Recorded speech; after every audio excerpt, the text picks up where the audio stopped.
தப்பு பண்றவங்க எல்லாருக்குமே தப்பு பண்ண முன்னாடி சிந்திக்க வைக்கிற விஷயம் தான் பனிஷ்மெண்ட். தப்பு பண்ண தண்டனைங்கறத உணரணும். இந்த பனிஷ்மெண்ட் கொடுக்கப்படுற இடம் தான் ஜெயில். தெரியுது, நீ மூடு. இந்த உலகத்திலேயே ரொம்பவே கொடூரமான ஜெயில்கள் நிறையவே இருக்குது. அதுல சில ஜெயிலை தான் நம்ம இந்த வீடியோல பார்க்க போறோம். நீங்க எதிர்பார்க்காத விஷயங்கள் எக்கச்சக்கமாக இருக்கிறதால வெரசா வீடியோக்குள்ள போயிடலாம். At DX Florence, United States. உலகத்திலே ரொம்பவே ஆபத்தான, பாதுகாப்பான மற்றும் பயங்கரமான சிறைச்சாலைன்னு இந்த சிறைச்சாலையை சொல்றாங்க. அமெரிக்காவோட கொலரடோவில் இருக்கிற இந்த ஜெயில் நம்ம வீடியோவில் ஆரம்பத்தில் சொன்னது போல சாதாரண ஜெயில் கிடையாது. இதை சூப்பர்மெக்ஸ் பிரிசன் தான் சொல்றாங்க. 1994 கட்டப்பட்ட இந்த சிறைச்சாலையில 400 கைதிகள் இருக்காங்களாம். என்னதான் 400 கைதிகள் இருந்தாலும் ஒருத்தர் பார்த்துக்கவோ சந்திக்கவோ முடியாத அளவுக்கு ஒவ்வொரு செல்லும் கான்கிரீட் வாலாலே மூடப்பட்டு அதில் ஒரு சின்ன விண்டோ மட்டுமே வச்சிருப்பாங்களாம். கைதிகள் எல்லாருமே 23 மணி நேரம் செல்ல தான் இருக்கணும்.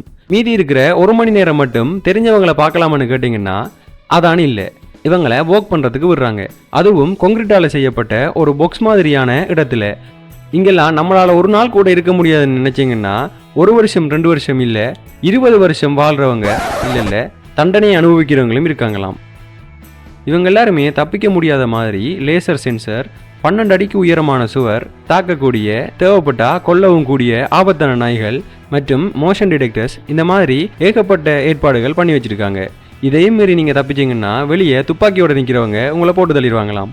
அவங்களுக்கு ரூல்ஸ் அண்ட் ரெகுலேஷன்ஸ் கிடையாது. உங்களுக்கு இருந்தா மீறப்படும். La Sabaneta Prison, Venezuela.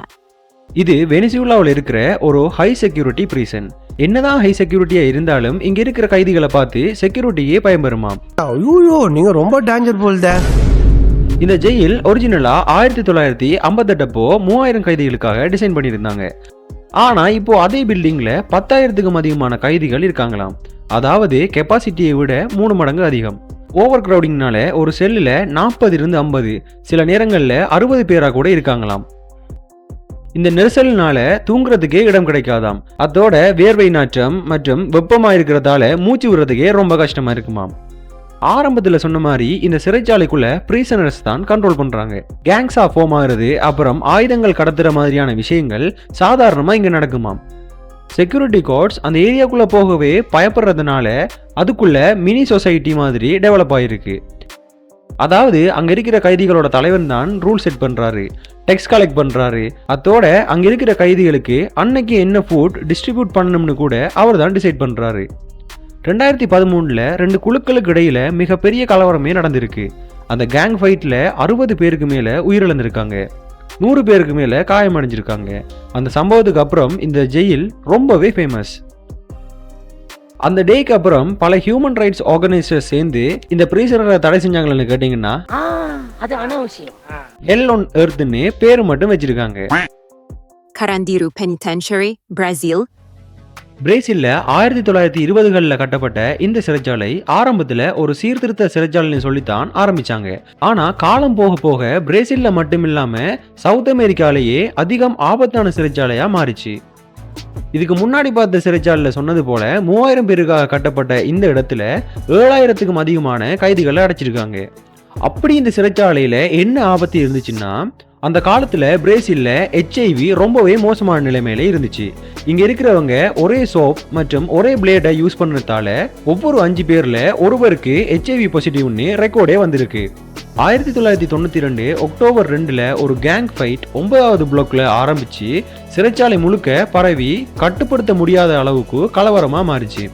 அதை கட்டுப்படுத்துறதுக்காக வந்த ஆபீசர்ஸ் ஆர்டர் கொடுக்காமலேயே ஷூட் பண்ண ஆரம்பிச்சிட்டாங்க. அதுக்கப்புறமா கைதிகள் எல்லாருமே ஒயிட் பிளாக் கட்டி சரண்டர் ஆகியிருந்தாலும் கூட ஃபயரிங் நிறுத்தாம 6 நிமிஷத்துக்கு நடந்திருக்கு. இதனால 111 சிறை கைதிகள் உயிரிழந்திருக்காங்க. பல ஆண்டுகள் கழிச்சு தான் அந்த ஆபரேஷன் கண்டக்ட் பண்ண 74 போலீஸ் ஆஃபீஸர்ஸுக்கு பனிஷ்மெண்ட்ஸ் வந்திருக்குது. அதுக்கப்புறமா 2002 அந்த ஜெயிலை இடிச்சிட்டு இப்போ ஒரு பப்ளிக் பார்க்கா அது மாதிரி இருக்கு. இந்த சிறைச்சாலையில தண்டனை அனுபவிச்ச ஒரு ரியல் டாக்டரோட எக்ஸ்பீரியன்ஸை அடிப்படையாக வச்சு 2003 ஒரு பிரேசிலியன் மூவியே எடுத்திருக்காங்க. Bangkwang Prison, Thailand. தாய்லாந்துனாலே எல்லாருக்கும் ஞாபகம் பாருது. ஆனா அங்க தப்பு பண்ண நினைக்கிறவங்களுக்கெல்லாம் ஞாபகம் பாருது இந்த சிறைச்சாலை தானாமாம். அப்படி என்ன ஸ்பெஷல்னு கேட்டிங்கன்னா, பிக் டைகர்னு அங்கே இருக்கிற மக்களால் அழைக்கப்படுற இந்த சிறைச்சாலைக்குள்ள ஒரு நாள் சர்வை பண்ணுறதே ரொம்ப கஷ்டம். இங்கே அதிகமாக மரண தண்டனை கைதிகள் தான் ரொம்பவே கஷ்டத்தை அனுபவிக்கிறாங்க. ஏன்னா அவங்க காலில் ஹெவி அயன் செயின்ஸை பெர்மனண்டாக கட்டி வைக்கிறாங்க. பகல் இரவுன்னு பாரபட்சம் பார்க்காம பாகுபலி அனுஷ்கா மாதிரி வச்சிருவாங்களாம். இங்க தண்டனைன்னு பாத்தீங்கன்னா பெருசா ஒன்றும் இல்ல. விஷ ஊசி போட்டு கொன்னுடுவாங்க, இல்லனா எலக்ட்ரிக் சேர்ல வச்சு எரிச்சிடுவாங்க. முன்னாடி எல்லாம் எலக்ட்ரிக் சேர் கிடையாது இல்லையா, அதனால கைதிய ஒரு மரச்சிலுவையில கட்டி வச்சு பின்னாடி இருந்து சுட்டு சோழிய முடிச்சிருவாங்களாம். இங்க ஒரு நாள்ல ஒரு மீல் மட்டும்தான் கொடுக்குறாங்க. கொடுக்குற உணவுல சுத்தம் சுகாதாரம் எதுவுமே இல்லை அப்படின்றதால ஊட்டச்சத்து குறைபாட்டால மரணிக்கிறவங்களும் இருக்காங்களாம். கைதிகளுக்கு தேவைப்பட்டா அவங்க வீட்டில இருந்து பணம் கொடுத்து பிடிச்சதை வாங்கிக்கலாம். அதோட இங்க டிசிப்ளின் பிரேக் பண்ணா electric shock, ice water torture, day and night தெரியாம கன்ஃபியூஸ் ஆகுற மாதிரி இருட்டு ரூம்ல வைக்கிற மாதிரியான பல விதவிதமான தண்டனைகள் கொடுக்கப்பட்டிருக்காமாம். இதனால தான் தாய்லாந்து மக்கள் இந்த சிறைச்சாலையோட பேரை கேட்டாலே நடுங்குறாங்க. பேரை கேட்ட உடனே சும்மா அதறது இல்ல. Camp 22, North Korea. கண்ட்ரியோட பேரை கேட்ட போய் புரிஞ்சிருக்கும். இந்த கண்ட்ரியே லிட்ரலி ஜெயில் போல தான் இருக்கும். நார்த் கொரியாவில் இருக்கிற ஒரு மறைக்கப்பட்ட மரண குடில் தான் இந்த கேம்ப் 22. இந்த சிறையை பற்றிய தகவல்கள் ஒஃபிஷியலாக வெளியே வரலனாலும் சேட்டலைட் உருவான காலத்தில் எடுக்கப்பட்ட படங்கள் மூலமாகவும் அந்த நாட்டிலிருந்து சவுத் கொரியாக்கோ இல்லைன்னா சைனா வழியாவோ தப்பிச்சவங்க சொன்னது மூலமாகவும் தான் இங்கே நடக்கிற விஷயங்கள் தெரிய வந்துச்சு. கவர்மெண்ட்டுக்கு எதிராக பேசினவங்களையும், சின்ன சின்ன விஷயத்தில் மிஸ்டேக் விட்டவங்களையும், அரசாங்கத்தால் சந்தேகப்பட்டு கைது செய்யப்பட்டவங்களையும் இந்த சிறைச்சாலையில் அடைப்பாங்களாம். அதோட நம்ம எல்லாருமே கேள்விப்பட்ட நார்த் கொரியாவோட தண்டனை தான் ஒருத்தர் தப்பு பண்ணால் அவங்களோட குடும்பத்தினரும் தண்டனையை அனுபவிக்கணும். அப்படியான தண்டனை அனுபவிக்கிறதும் இந்த சிறைச்சாலையில் தானாம். இங்கே கைதிகளுக்கு கொடுக்கப்படுற உணவு ஸ்டோன் பவுடர் போல தான் இருக்கும். இதனாலேயே நிறைய பேர் பசியில் மரணிக்கிறாங்க. இன்னும் சிலர் அங்கே இருக்கிற எலி, பாம்பு அப்படியானதை சாப்பிட்டு சர்வை பண்ணுறாங்களாம். இங்கே எலக்ட்ரிக் ஷாக் கொடுக்கறது, தலைகளாக கட்டி தொங்க விடுறது, தூங்க விடாமல் அடிக்கிறது, ஐஸில் வச்சு ஃப்ரீஸ் பண்ணுறது மாதிரியான சித்திரவதைகள் நடக்குமாம். அது மட்டும் இல்லாமல் இங்கே இருக்கிறவங்க 16 மணி நேரம் கண்டிப்பாக வேலை செய்யணும் அப்படின்றது குறிப்பிடத்தக்கது.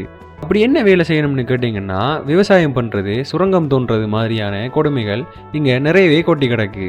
தப்பிச்சு போகிறதுக்கு ட்ரை பண்ணாலோ இல்லைன்னா அங்கே இருக்கிற டிசிப்ளினை பிரேக் பண்ணாலோ மற்ற கைதிகள் முன்னாடி தூக்குலிட்டு சோழியை முடிச்சிடுவாங்க.